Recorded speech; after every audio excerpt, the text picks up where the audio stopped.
Tutorial, I'll be guiding you guys on how to get Kinguin promo code. So let's get started. So first of all, you're gonna head over to your web browser and search up Kinguin promo code.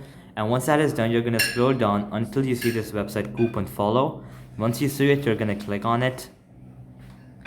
So once you're on the website, you're gonna see many promo codes. For example, the first one was used 15 minutes ago and it says get 12% off your order.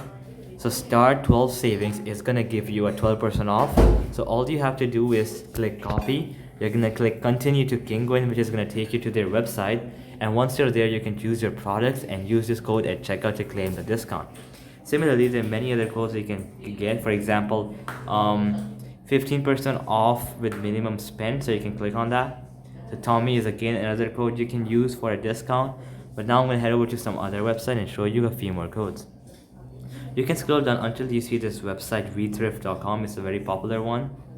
Here you're gonna see many promo codes. So for example, the second one is get a 78% discount. So you can click show code and it's automatically gonna copy the code.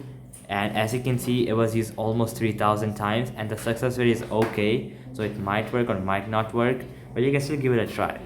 You can also explore many other promo codes. So for example, 12% off instant delivery. So you can click copy code, and yeah, as you can see, the success rate is 100%, so it's surely gonna work. There's another code here which gives you a 12% off, and the success rate is again 100%. So K12, you can click to copy the code, and yeah. So alright guys, that'll be it for the video. I hope it helped you out, and I'll be seeing you guys next time. Peace out.